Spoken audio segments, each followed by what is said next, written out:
Assalamualaikum warahmatullahi wabarakatuh.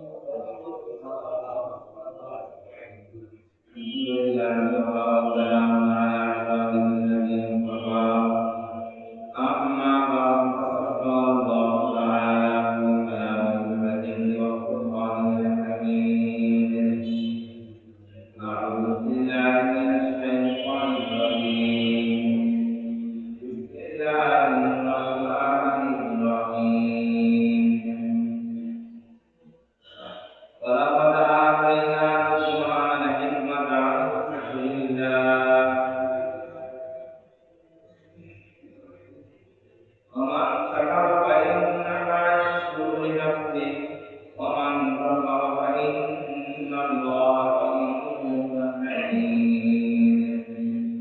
وإذ قال لقمان لابنه وهو يعظه يا بني لا تشرك بالله إن الشرك لظلم عظيم قال رسول الله صلى الله عليه وسلم لا طاعة لمخلوق في معصية الخالق أو كما قال عليه الصلاة والسلام সম্মানিত মুসলিয়ান কেরাম সমস্ত প্রশংসা আল্লাহ সুবহানাহু ওয়া তাআলার জন্য যিনি তার বান্দাদেরকে তার হুকুম মানার আদেশ করেছেন সাথে সাথে তার রাসূলের আনুগত্য করা এবং যারা ইসলামে সুস্থ ব্যক্তি তাদের আনুগত্য করা আদেশ করেছেন সেই মহান আল্লাহর ইবাদত করার সুযোগ আদায় করি সকলেই বুঝান অতঃপর অসংখ্য দরুদ সালাম নমস্কার করতে আমাদের গ্রামীণ রাসূলের তিনি তার সুন্নাহ অনুযায়ী চলতে আদেশ করেছেন সাথে সাথে তার খোলাফায়ে রাশিদিন সাহাবায়ে কেরামের সুন্নাহ অনুযায়ী চলতে আদেশ করেছেন সেই রাসূলের শানে দরুদ সালাম পাঠ করি সকলেই বলি সাল্লাল্লাহু আলাইহি ওয়াসাল্লাম ইসলামের সূচনা লগ্ন থেকে আজ পর্যন্ত বিভিন্ন নামে যে নামে বিভিন্ন ভাবে ইসলামের ব্যাখ্যা করা হয়েছে আগেও করা হয়েছে এখনো করা হয়েছে যারা সঠিক ইসলামের উপর আছে তাদেরকে সঠিক ইসলাম থেকে বিচ্যুতি করার জন্য এইরকম ষড়যন্ত্র আগের থেকে চলে আসছে এখনো আছে কিয়ামত পর্যন্ত চলছে এই জন্য মুসলমানদেরকে তাদের ঈমান হেফাজতের জন্য সঠিক আমলের উপর অটল থাকার জন্য তাদের নাক কান চোখ খোলা রাখতে হবে এবং কোরআন সুন্নাহর আলোকে নিজেদের জীবনকে ফিরিয়ে দেখতে হবে সাথে সাথে ইসলামের শুরু থেকে আজ পর্যন্ত কোরআন সুন্নাহর আলোকে তাদের উপরে ইসলাম তাদেরকে তাদের আনুগত্য করতে বলেছে তাদের অনুসরণ তাহলে আমরা আমাদের ঈমানকে সঠিক রাখতে পারবো সঠিক আমল করতে যাবো তা না হলে নতুন নতুন অনেক কিছু গজাবে অনেক কিছু বের হবে আমরা যদি তার পেছনে ছুটি তাহলে আমাদের ঈমান নষ্ট হয়ে যাবে আমাদের সঠিক আমল করতে আমরা চলতে পারবো কিছু ফিতনা বিভ্রান্তি এমন ভাবে আসবে যে তাদের কথাগুলো বাহ্যিকভাবে খুব সুন্দর বাহ্যিকভাবে খুব সুন্দর কিন্তু এই কথা আড়ালে বিভ্রান্তি রয়েছে বাহ্যিকভাবে কথা সুন্দর কথার আড়ালে বিভ্রান্তি রয়েছে আমি তার দিয়ে একটা উদাহরণ দেব কেউ যদি বলে আমরা আল্লাহর কোরআন মানি আর কিছু মানি না আল্লাহ কোরআন আমরা মানি কোরআন অনুযায়ী আমরা চলব যে আপনারা বলেন এই কথাটা কি বাহ্যিকভাবে ভালো না খারাপ? হ্যাঁ, কোরআনই বলতেছে কোরআন মানা ভালো না খারাপ? হ্যাঁ, আমরা কোরআন মানি, অন্য কিন্তু মানি। এই কথাটা শাব্দিক অর্থ ভালো, কিন্তু এর ভিতরে গভীর ষড়যন্ত্র। এমন দল আমাদের বাংলাদেশে কায়েম হয়ে যারা কোরআন থেকে আহ্বান করতেছে, সাধারণ মানুষ মনে করতেছে এটাই আসল দল, এটাই কি আসল। এরা কোরআনের কথা বলে, কোন মানুষের দিকে আহ্বান করে না, কোন মানুষকে মানতে হবে, মানুষের আনুগত্য করতে হবে এই আদেশ করে না। এরা সরাসরি কারা তৈরি করে আহ্বান করে কোরআনে। এটা ভালো না খারাপ? কিন্তু এর ভেতরে এর আড়ালে গভীর ষড়যন্ত্র আছে। মুসলমানদেরকে ইমান কিন্তু সঠিক ইমান থেকে অনেক দূরে নিয়ে যাচ্ছে। তেমনি ভাবে আরেকটা দলের কথা বলি, না বলবো, এরা একদম বলতেছে আমরা কোরআনের দিকে আহ্বান করতেছে, আর কিছু দরকার নাই, আর কাউকে মানা যাবে না, শুধু মানবো কি কোরআন। দাবিটা ভালো না খারাপ? এরপরে বহু বড় ষড়যন্ত্র। আরেকটা বলতেছে আমরা কোরআন আর সহিহ হাদিস মানি, কোরআন আর অন্য কাউকে মানি না। তাদের দাবিটাও ভালো না খারাপ? দাবি ভালো না? তাদের সে এরা একটা আগিয়ে আছে যে আমরা কোরআন মানি আর সহিহ হাদিস মানি, আর কাউকে এই দাবিটাও কি এই দাবির আহ্বানে তারা মেহনত করতেছে, প্রচার করতেছে। কিন্তু সঠিকভাবে যদি এই দুই দাবি পর্যালোচনা করা যায়, কোরআন থেকে হাদিস থেকে, যারা কোরআনের আলোচনা করতেছে যে কোরআনের থেকে আসেন, কোরআন ছাড়া আর কিছু আমরা মানি না, শুধু কোরআন থেকে যদি তাদের এই দাবিটাকে পর্যালোচনা করা যায়, তাহলে দেখবেন তাদের দাবি কারণ। আর যারা বলতেছে আমরা কোরআন আর সহিহ হাদিসের থেকে আসে আর কিছু মানা যাবে না, তাদের এই দাবিটা যদি কোরআন আর সহিহ হাদিসের পর্যালোচনা করা যায়, তাহলে দেখা যায় তাদের দাবির ভিতরেও গভীর ভ্রান্তি রয়েছে। এটা কেমন কথা? তারা বলতেছে কোরআনের কথা, বলতেছে কোরআন সহিহ হাদিসের কথা, এর ভিতরে ভ্রান্তি কেমন? কথা বুঝে আসছে না? আসে তাহলে যারা বলতেছে কোরআন মানি আর কিছু মানি না, তার মানে হাদিসও মানি না। কথা বুঝছেন তো? এখন তাদের এই কথার আড়ালে যে ষড়যন্ত্র রয়েছে, তাহলে ষড়যন্ত্রটাও এই কোরআনের সব কিছু পরিষ্কার ব্যাখ্যা দেওয়া হয়নি। কিছু বিষয় ব্যাখ্যা আছে, কিছু বিষয় সংক্ষিপ্ত আকারে কোরআনে বর্ণনা করা হয়েছে, পরিপূর্ণ ব্যাখ্যা দেওয়া হয়নি। তাহলে যদি হাদিসের ব্যাখ্যা না মানা হয়, তাহলে কোরআনের ওই আয়াত তাদের জীবনে বাস্তবায়ন করা সম্ভব। এরকম একটা নয়, শত শত উদাহরণ আছে। একটা উদাহরণ কোরআন শরীফে বহু জায়গায় বলা হয়েছে ওয়া আকিমুস সালাতা ওয়া আতুজ যাকাত, তোমরা নামাজ কায়েম করো, যাকাত আদায় করো। এখন নামাজ কায়েম কিভাবে করবেন? নামাজ কায়েমের পদ্ধতি কি? ফজরের নামাজ কয় রাকাত, জোহরের নামাজ কয় রাকাত, জুমার ফরজ কয় রাকাত, আসরের ফরজ কয় রাকাত, মাগরিবের ফরজ কয় রাকাত, ইশার ফরজ কয় রাকাত, এগুলা একটা কথাও পড়া। আমার কথা বুঝছেন? একটা কথা পড়ালে নামাজের যে অবয়ব, যেই পদ্ধতিতে আমরা নামাজ আদায় করি, প্রথমে শুরু করি আল্লাহু আকবার দিয়ে, তাই না? এরপরে সানা করি, তাওয়াজ করি, বিসমিল্লাহ করি, ফাতিহা করি, আমিন করি, অন্য সূরা করি, রুকু করি, সিজদা করি, এই পদ্ধতি সালাত দিয়ে নামাজ শেষ করি। এই পদ্ধতি কোরআনের মধ্যে নামাজের এই পদ্ধতি বর্ণনা করা নাই। এখন আসে এই পদ্ধতি কোথায় পাইলাম? বলে কোথায় এখন যদি বলেন কোরআন মানবো অন্য কিছু মানবো না, তাহলে নামাজের পদ্ধতি কোথায় পাবেন?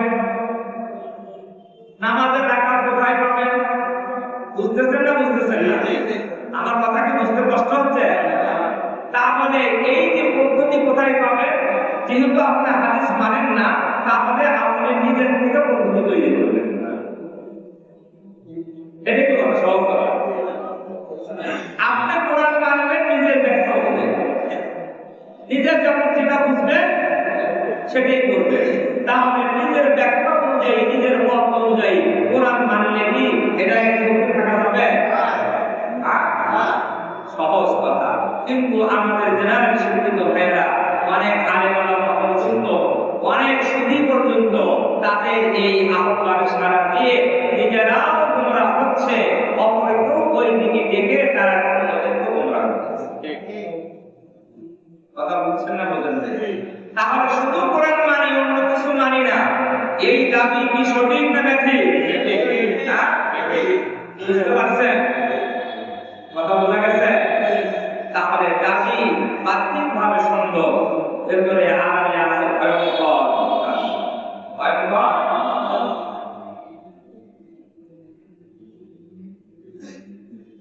কোরআন মানি, অন্য কিছু মানি না, কাউকে মানি না, কোনো হুজুরকে মানি না, কাউকে মানি না। অথচ এই কোরআনই, যে কোরআন মানার দাবি করতেছে, এই কোরআনই অন্য মানুষকে মানার কথা বলেছে। আল্লাহকে মানতে হবে, হুজুরের মধ্যেই বলছি, আল্লাহকে মানতে হবে, রাসূলকে মানতে হবে, আল্লাহর নির্দেশিত ব্যক্তিদেরকে কি করতে হবে? এই কথা কোথায় আছে? কোরআনে আছে। সূরা নিসা, ইয়া আইয়ুহাল্লাযীনা আমানু আতিউল্লাহ ওয়া আতিউর রাসূল ওয়া উলিল আমরি মিনকুম। আল্লাহ বলেন, ও ঈমানদারেরা, তোমরা আল্লাহর আনুগত্য করো, আল্লাহর রাসূলের আনুগত্য করো, ওয়া উলিল আমরি মিনকুম, আর যারা হুকুম দেওয়ার যোগ্যতা রাখে তাদের আনুগত্য করো। তাহলে আল্লাহ বলে এখানে আনুগত্য করার ৩ নম্বর আরেকটা বলার কথা বলছে না, বলে নাই? ১ নম্বরে আল্লাহর আনুগত্য, ২ নম্বরে রাসূলের আনুগত্য, ৩ নম্বরে যারা হুকুম দেওয়ার ক্ষমতা রাখে, হুকুম দেওয়ার যারা ক্ষমতা রাখে তাদের আনুগত্য। তার কোরআনে মানুষের আনুগত্য করার কথা বলা হলো না, হলো না? এখন যদি আপনি বলেন আমি কোনো মানুষকে মানি না, তাহলে কি আপনি কোরআনকে মানলেন? আপনি দাবি করতেছেন কোরআন মানি, অন্য কিছু মানি না, তাহলে আপনার দাবির ভিতরে ভয়ঙ্কর বিভ্রান্তি রয়েছে। কথা বোঝা যাচ্ছে না? যারা বলে আমরা কোরআন মানি, সহিহ হাদিস মানি, অন্য কিছু মানা যাবে না, তারা কোরআন থেকে একটা দলিল পেশ করে। সূরা আ'রাফ ৩ নম্বর আয়াত, ইত্তাবিউ মা উনজিলা ইলাইকুম মিন রাব্বিকুম ওয়া লা তাত্তাবিউ মিন দুনিহি আউলিয়া ক্বালিলাম মা তাযাক্কারুন। সূরা আ'রাফ ৩ নম্বর আয়াত। আল্লাহ ইয়াকে বলে, ইত্তাবিউ, তোমরা আনুগত্য করো, অনুসরণ করো, মা উনজিলা ইলাইকুম মিন রাব্বিকুম, তোমাদের রবের পক্ষ থেকে তোমাদের কাছে যা নাযিল করা হয়েছে তার আনুগত্য করো। কোরআনের আনুগত্য, তাই না? এই আয়াতের মর্ম হলো তোমরা কোরআনের আনুগত্য করো, তোমাদের কাছে তোমাদের রবের পক্ষ থেকে যা নাযিল হয়েছে তার আনুগত্য করো। সাথে সাথে আল্লাহ বলেছেন, ওয়ালা তাত্তাবিউ মিন দুনিহি আউলিয়া,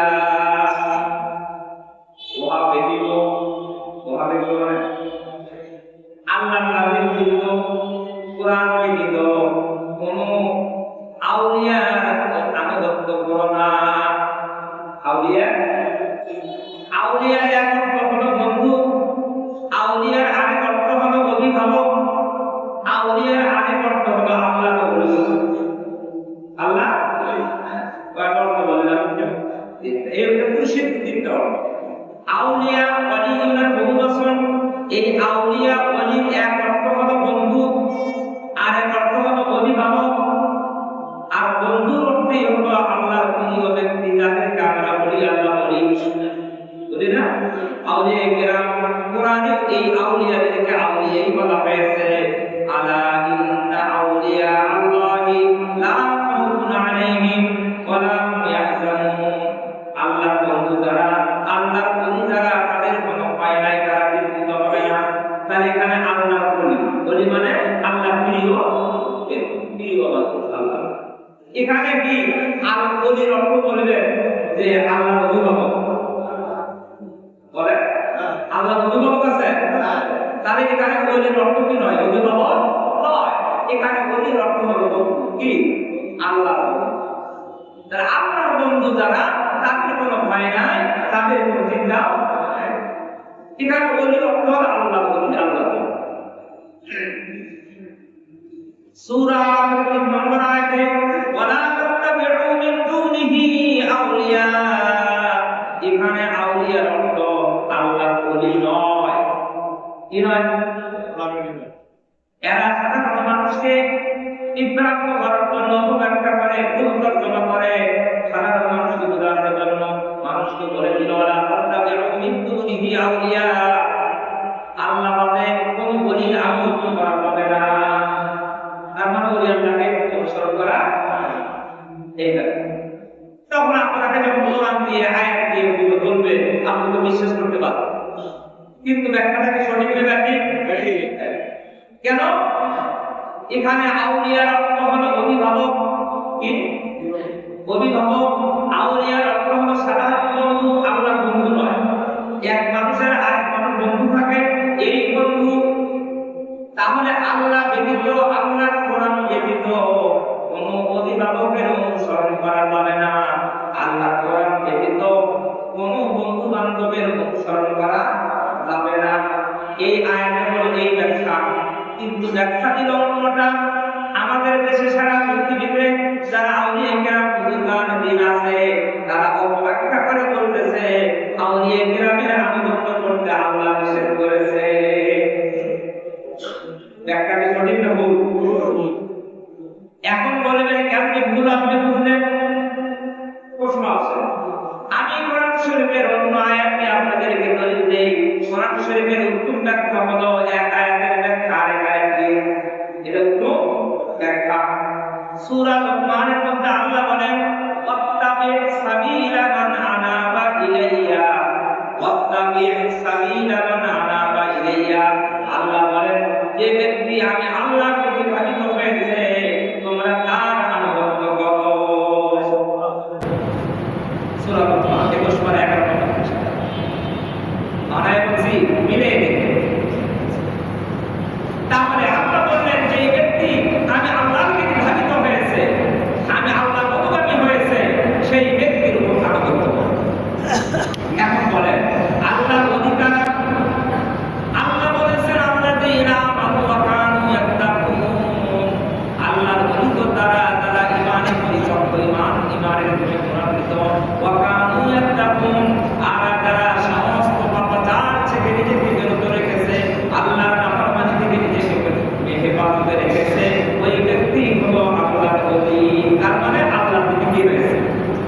ভাবিত হয়েছে। আল্লাহর প্রতি যারা ভাবিত হয়, আল্লাহ বলেন তোমরা তাদের আনুগত্য করো। তাহলে এই আয়াতে আল্লাহ বলেন আল্লাহর প্রতি ভাবিত যারা হয় তাদের আনুগত্য করো। আল্লাহর প্রতি যারা ভাবিত হয় তাদেরকে বলা হয় আল্লাহর ওলি। সূরা ইউনূস তাদেরকে আলাইনা আউলিয়া আল্লাহ বলেছে। তারা আল্লাহর প্রতি ভাবিত হয়ে আল্লাহর দুষ্ট হয়েছে, আল্লাহর বন্ধু হয়েছে। সূরা লুকমানে আল্লাহ বলেন আল্লাহর এই সমস্ত বান্দাদের তোমরা আনুগত্য করো। তাহলে মানুষের আনুগত্য করার জন্য আদেশ কোরআনে আছে না নাই? তাহলে যারা বলবো মানুষকে আমরা মানবো না, কোরআন আর হাদিস মানবো, তাহলে কোরআনে এই আয়াতটা মানলো। যারা বলে শুধু কোরআন মানে হাদিসও মানি না, তারাও কি কোরআন মানলো? তারাও কোরআন মানলো না। তাহলে এখন বলেন এর মধ্যে বিভ্রান্তি আছে কিনা? এই দুইটা দলের মধ্যে বিভ্রান্তি রয়েছে। সূরা ফাতিহায় আমরা বারবার এই আয়াত পড়ি, প্রত্যেক সূরার রাকাতে আমরা আমাদের রাকাতে এই সূরা পড়ি ইহদিনাস সিরাত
সিদ্দিকগণ ও শুহাদা, শহীদগণ ও সালেহীন নেককারগণ। তার এই চার প্রকার মানুষ না মানুষের বাইরে? হ্যাঁ, মানুষই তো। তাহলে নবীদের পথ অনুসরণ করতে বলছেন, সিদ্দিকগণের পথ অনুসরণ করতে বলছেন, শহীদদের পথ অনুসরণ করতে বলছেন, সালেহীন মানে নেককার আউলিয়া কিরাম, বুজুর্গানে দ্বীন, হক্কানি উলামায়ে কিরাম, তাদের পথ অবলম্বন করতে আল্লাহ বলেছেন। কোথায় বলেছেন? কোন সূরায়? সূরা ফাতিহা। ফাতিহায় ব্যাখ্যা দিয়েছেন, ওই ব্যাখ্যা আরো ব্যাখ্যা দিয়েছেন সূরা নিসা 70 নম্বর আয়াতে। এখন বলেন তাহলে মানুষের পথ অবলম্বন করার কথা কোরআনে আছে না নাই? তাহলে যারা বলে মানুষকে আমরা মানি না, তারা কি কোরআনের এই আয়াতগুলো মানে? 11 পারা 2 পৃষ্ঠার প্রথম আয়াত সূরা তাওবা, আল্লাহ বলেন ওয়াস-সাবিকুনা আল-আউয়ালুনা মিনাল মুহাজিরিন ওয়াল আনসার ওয়াল্লাযীনা তাবাউহুম বিইহসান। আল্লাহ বলেন মুহাজির আনসার এই দুইটা পরিভাষা পর্যন্ত। মুহাজির কারা? মানুষ না ফেরেশতা? আনসার কারা? হ্যাঁ, মুহাজির কারা? মক্কা শরীফ থেকে ঈমান ইসলাম সংরক্ষণের জন্য মক্কা ছেড়ে বাড়িঘর ছেড়ে যারা মদিনায় হিজরত করেছিলেন, তারাই হলো কোরআনের ভাষায় মুহাজির। আর মদিনার সমস্ত মুসলমান এই মুহাজিরদেরকে যারা আশ্রয় দিয়েছিল, সাহায্য করেছিল, বাড়ি দিয়ে, বাগান দিয়ে, জমি দিয়ে, ব্যবসা দিয়ে, সার্বিকভাবে সহযোগিতা করেছিল, তারা হলো আনসার। তারা আনসার, এরাও মানুষ। মুহাজির এরা নবী নয়, রাসূল নয়, নবী নয়, রাসূল নয়, এরা সাহাবী। এরা কি? সাহাবী।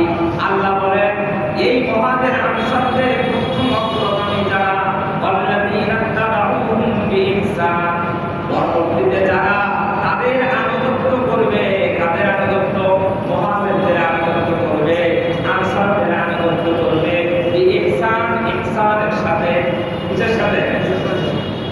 ইখলাসের সাথে, ইহসানের সাথে যারা মুহাজিরদের আনুগত্য করবে, আনসারদের আনুগত্য করবে, তাদের কি হবে? আল্লাহ বলেন পরের শব্দে রাদিয়াল্লাহু আনহুম ওয়া রাদু আন। মুহাজির আনসারদের প্রতি আল্লাহ যেমন রাজি, আর তাদের যারা আনুগত্য করবে আল্লাহ তাদের প্রতি রাজি। মুহাজিররা এরা মুসলমান, মুহাজির আনসার এরা মুসলমান। মুসলমানদের সারির মুসলমান সাহাবায়ে কেরাম, তাদের আনুগত্যের কথা আল্লাহ কোরআনে বলেছেন না বলেন নাই? তাহলে যারা বলে আমরা কোরআন মানি, সহিহ হাদিস মানি, কোনো মানুষকে মানি না, আনসারকে মানি না, সাহাবীকে মানি না, খোলাফায়ে রাশিদিনকে মানি না, আউলিয়া কিরামকে মানি না, এখন বলেন তারা কি কোরআন সঠিকভাবে মানে? হ্যাঁ, দাবি তাদের সুন্দর, কিন্তু দাবির অন্তরালে ভয়ঙ্কর রয়েছে, ভয়ঙ্কর ক্ষতি রয়েছে, ঈমান বিধ্বংসী কারুকার্য রয়েছে তাদের দাবির অন্তরালে। অন্তরালে কি আছে? ভয়ঙ্কর ঈমান বিধ্বংসী বিষয় তাদের দাবি। আর তার কারণ তাদের দাবি যা, দাবি অনুযায়ী তাদের কাজ নাই। দাবি করতেছে কোরআন মানে, আসলে এই কথার দাবিতে তারা সাহাবায়ে কেরামকে মানতে অস্বীকার করে, আউলিয়া কেরামকে মানতে অস্বীকার করে, সালেহীনদেরকে মানতে অস্বীকার করে। তাহলে তাদের দাবি কিনা, সেই দাবির সাথে তাদের বাস্তবতা মিলে নেই। আর যারা বলতেছে আমরা কোরআন মানে অন্য কিছু মানি না, এরা তো আরো ভয়ঙ্কর। এরা কি? কত দলিল দিব কোরআন? কুল কিরানা নাই, কোরআন শরীফে, হাদিস শরীফে কোনো কুল কিরানা নাই। আমি সূরা লোকমান থেকে 2টি আয়াত পড়েছি। সূরা লোকমানের নাম শুনছেন তো? লোকমান কে?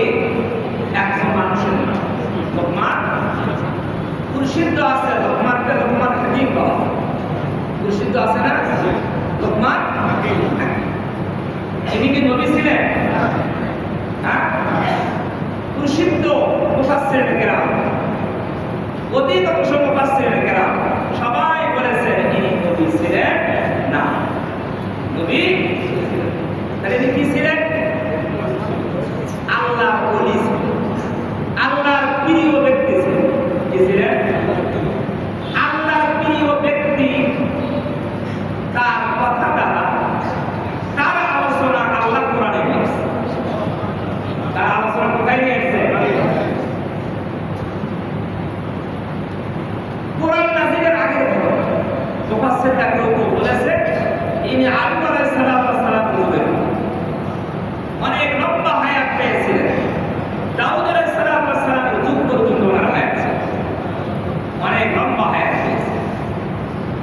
লোকমান হাকিম, ইনি নবী ছিলেন না, ইনার নামে সূরা নাযিল করেছেন আল্লাহ।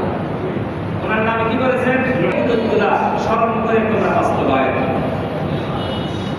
কথা বলছেন না বলছেন? লোকমান হাকিম এখানে বোঝা যায় যে ওই আল্লাহর প্রিয় বান্দা ছিলেন, আর ওনার উপদেশগুলো আল্লাহ মানতে বলেছেন। এখানে বোঝা যায় মানুষের ভালো কথাগুলো মানতে হবে। কথা বলছেন না বলেন না? ভালো মানুষের ভালো কথাগুলো মানতে হবে, ভালো মানুষের ভালো কথা আনুগত্য করতে হবে। যারা বলে কোনো মানুষের আনুগত্য করা যাবে না, তারা বিভ্রান্তির মধ্যে আছে। কথা বলছেন না বলেন না? আমি অনেকগুলো আয়াত বললাম, সাধারণত যে কথা বলবো লোকমান হাকিমের কথা। আল্লাহ কোন নবী ছিলেন না, উনি সাধারণ ব্যক্তি ছিলেন, মানুষ ছিলেন। ওনার আনুগত্য করার জন্য ওনার উপদেশগুলো আল্লাহ কোরআনে নাযিল করেছেন। ওনার উপদেশ মানা মানে কোন আনুগত্য করা নাকি? তাহলে ওনার আনুগত্য করতে আল্লাহ আদেশ দিলেন না নিষেধ করলেন? আল্লাহ লোকমানের কথা বলতে গিয়ে বলে ওয়ালাকাদ আতাইনা লোকমানাল হিকমাতা আন ইশকুর লিল্লাহ। লম্বা কথা, সময় হবে না, সংক্ষিপ্ত করে বলি। আল্লাহ বলেন আমার বান্দাদের মধ্যে এমন একজন বান্দা ছিল যার নাম ছিল লোকমান। কি ছিল? লোকমান। ওয়ালাকাদ আতাইনা লোকমানাল হিকমাতা, আমি আল্লাহ আমার এই লোকমান বান্দাকে হিকমত দান করেছি। কি দান করেছি? হিকমতের অর্থ কি? যুক্তি। একজন এক এক অর্থ করবে, আমি জানি। তাফসীরে বিভিন্ন অর্থ করা হয়েছে হিকমতের। হিকমতের অর্থ হলো কৌশল, হিকমতের অর্থ হলো বুদ্ধি বিচার, সঠিক বুদ্ধি, সঠিক কি? এটা হিকমতের অর্থ। হিকমতের অর্থ সুন্নাহ করা হয়েছে। হিকমতের মুফাসসিররা আরো সুন্দর একটা অর্থ করেছেন। হিকমতের অর্থ হলো এর অনুযায়ী আমল করা। এর আর আমল যখন সমন্বয় হবে তার নাম হলো হিকমত। কথা বুঝা যাচ্ছে? এটা সূক্ষ্ম একটা অর্থ একটা মুফাসসিররা করেছেন। এর অনুযায়ী আপনার যে এলেম আছে, জ্ঞান আছে, শরীয়ত জ্ঞান আছে, শরীয়ত জ্ঞান আছে না আমাদের? এই শরীয়ত জ্ঞান, কোরআন সুন্নাহর যে জ্ঞান আছে, এলেম আছে, এই এলেমের সাথে এলেম অনুযায়ী যদি আমল যুক্ত হয়, আমল করে সে, তাহলে আমল আর এলেম যদি একত্র হয়, এর নাম হলো হিকমত। এর নাম কি? আল্লাহ বলেন আমি লোকমানকে হিকমত দান করেছি। তাহলে অর্থ কি হয়? যে আমি লোকমানকে যে পরিমাণে এলেম দান করেছিলাম, সেই এলেম অনুযায়ী সে কি করেছে? আমল করেছে। এর অর্থ হয় না? এলেম অনুযায়ী সে অর্থ করেছে, তার এলেম আর আমল সমন্বয় একত্র হয়েছে। এইটা হলো বড় সূক্ষ্ম জ্ঞান। এটি বড় কি? সূক্ষ্ম জ্ঞান। এটি হলো বড় হিকমত, যে এলেম অনুযায়ী আমলকে একত্র করা। তাহলে আমরা বুঝতে পারলাম আল্লাহ লোকমানকে হিকমত দিলেন। তাহলে যে ব্যক্তিকে আল্লাহ এলেম দান করলেন, সূক্ষ্ম জ্ঞান দান করলেন, কৌশল দান করলেন, আবার এলেম অনুযায়ী আমল করার তৌফিক দান করলেন, এটাকে আল্লাহর নিয়ামত কিনা? নিয়ামত। আপনাকে আমাকে যদি আল্লাহ জ্ঞান দান করে, এটা আল্লাহর নিয়ামত না? আবার জ্ঞান অনুযায়ী যদি আমরা আমল করতে পারি, এটাকে আল্লাহর নিয়ামত না? আল্লাহর নিয়ামত। এখন আল্লাহর নিয়ামত প্রাপ্তিতে বান্দার করণীয়। আল্লাহ লোকমানকে বললেন আনিশকুর লিল্লাহ। ও লোকমান, আমি তোমাকে বহুতর নিয়ামত হিকমত দান করেছি, তবে তোমার এখন দায়িত্ব হলো আমি আল্লাহর শুকরিয়া করা। নিয়ামত প্রাপ্তিতে আল্লাহর শুকরিয়া করতে হয়।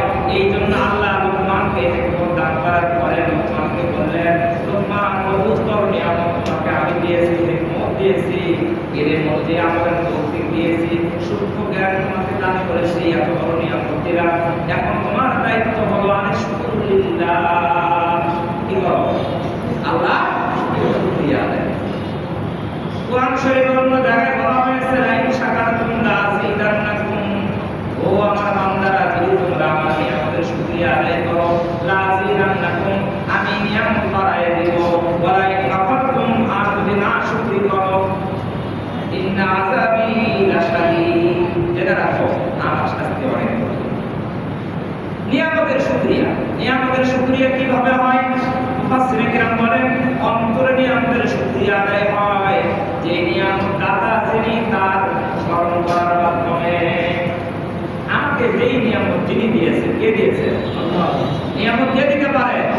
তার অন্তরে আল্লাহ স্মরণ করা, যে এই নিয়ামত আমার যোগ্যতায় অর্জন হয় না, আল্লাহ দয়া এই নিয়ামত আমি পেয়েছি, এই জন্য অন্তরে আল্লাহ স্মরণ করা, এটা নিয়ামতের শুকরিয়া একটা পদ্ধতি। 2 নম্বরে জবানে আল্লাহর দেওয়া জবানে আমাদের শুকরিয়া করা, আলহামদুলিল্লাহ, জবান কি করা? নিয়ামতের শুকরিয়া করা।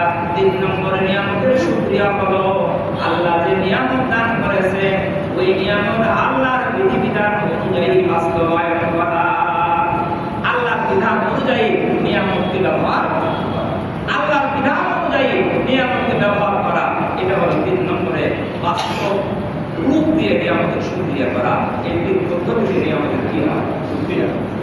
এরপর আল্লাহ বলেন মান শাকারা ফালিনাফসিহি, যে ব্যক্তি শুকরিয়া করে সে নিজের কল্যাণের জন্যই করে।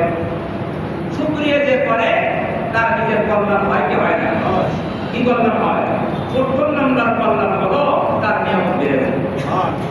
এটা প্রথম কল্যাণ, তার নিয়ামত কি হয়? আরো বেড়ে যায়। তাহলে আল্লাহ বলেন ওমান শাকারা ফালিনাফসিহি, যে ব্যক্তি নিয়ামতের শুকরিয়া আদায় করলো সে নিজের কল্যাণের জন্যই। ওমান কাফারা, আর যে ব্যক্তি নিয়ামতের শুকরিয়া আদায় করলো না সে তার নিজের ক্ষতি ডেকে আনলো। নিয়ামতের শুকরিয়া আদায় না করলে আল্লাহর কোনো ক্ষতি নাই, আছে? আল্লাহর নিয়ামত পাওয়ার পরে আল্লাহর বান্দারা যদি আল্লাহর শুকরিয়া আদায় না করে আল্লাহর কোনো ক্ষতি আছে? আল্লাহ এই কথা বলেছেন কোরআনে, ওমান শাকারা ওমান কাফারা ফাইন্নাল্লাহা গনিয়্যুন হামিদ। আল্লাহ দিয়ে নিয়াজ গনিয়্যুন, আল্লাহ কোন কিছু মুহতাজ মুতামুকি নন, আল্লাহ বেনিয়াজ কারো মুতাফিকি নন, আল্লাহ করেন গনি। আর আল্লাহ প্রশংসা যদি তোমরা নাও করো, শুকরিয়া যদি আদায় নাও করো, কি গনিয়্যুন হামিদ, আল্লাহ সব প্রশংসিত, আল্লাহ নিজেই কি প্রশংসিত। আপনি প্রশংসা করেন আর না করেন, আল্লাহ এই গুণাবলী এটার প্রথম কি? আল্লাহ রাব্বুল আলামিন হযরত লুকমান আলাইহিস সালাতু ওয়াস সালামের কথা বলে হিকমতের কথা বললেন, হিকমত দান করেছেন। কোরআন শরীফে এক জায়গায় আল্লাহ বলেছেন ওয়া মান ইউতাল হিকমাতা ফাকাদ উতিয়া খায়রান কাসীরা, যে ব্যক্তিকে হিকমত দেওয়া হয়েছে তাকে অজস্র কল্যাণ দান করা হয়েছে। যে ব্যক্তি হিকমত পেয়েছে সে ব্যক্তি কি পেয়েছে? অজস্র কল্যাণ। ফাকাদ উতিয়া খায়রান কাসীরা, অজস্র কল্যাণ তাকে দেওয়া হয়েছে। ওমা ইয়াতাক্কারু ইল্লা উলুল আলবাব, জ্ঞানীরা ছাড়া এই উপদেশ তো গ্রহণ করে না। যারা জ্ঞানী তারাই উপদেশ গ্রহণ। লোকমানের এই ঘটনা আল্লাহ কোরআনে আনছেন, এখান থেকে তাকে হিকমত দান করেছেন। তার উপদেশ কি লম্বা কথা আল্লাহ কোরআনে বলেছেন, 10টা থেকে 9টা উপদেশ দিয়েছেন, সবগুলো বলা যাবে না। আমি একটা উপদেশের কথা বলি। হযরত লোকমান তার সন্তানকে সামনে ডাকলেন, সন্তানকে ডেকে উপদেশ দেওয়া, উপদেশ দিতে গিয়ে বললেন ওয়াইদ ক্বালা লোকমান লিবনিহি ওয়া হুয়া ইয়াইদুহু। লোকমান আলাইহিস সালাতু ওয়াস সালাম বললেন ওয়াইদ ক্বালা লোকমান লিবনিহি ওয়া হুয়া ইয়াইদুহু। আল্লাহ বলেন তোমরা স্মরণ করো সেই সময়কার ঘটনা, সেই সময়কার কথা যখন লোকমান তার সন্তানকে উপদেশ দিতে গিয়ে বললেন, লোকমান তার সন্তানকে উপদেশ দিতে গিয়ে বললেন ইয়া বুনাইয়া, ইয়া বুনাইয়া, হে আমার পুত্র। বুনাইয়া মানে কি?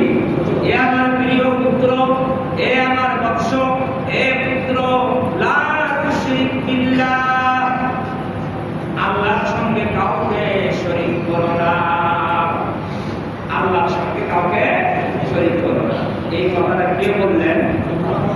কাকে বললেন? ছেলেকে বললেন, সন্তানকে বললেন। তাহলে পিতা লোকমান বললেন, কাকে বললেন? সন্তানকে। কি বললেন? লা তুশরিক বিল্লাহ, হে আমার প্রিয় সন্তান, আল্লাহর সঙ্গে কাউকে শরীক করতে নিষেধ করলেন। এই কথাটা ভালো লাগা, এই কথাটা কি যুক্তিযুক্ত? আল্লাহর সাথে শরীক করা কি এটা কোনো যুক্তিতে আসে? না, আসে না। তাহলে একটা সঠিক কথা, যুক্তিযুক্ত কথা লোকমান আলাইহিস সালাম সন্তানকে কি দিলেন? উপদেশটা আল্লাহর কাছে পছন্দ হয়েছে না হয় না? হ্যাঁ, এখন পছন্দ হয়েছে বলেই তো আল্লাহ কোরআনে নাযিল করেছে। এখান থেকে আমাদের শিক্ষা কি? আমরা এখানে যারা বাপ আছি, বাবা আছে না? আছে, অনেকে তো বাবা আছে না, সবাই না, অনেকে তো বিয়ে করে, তারা বাপ হবে না।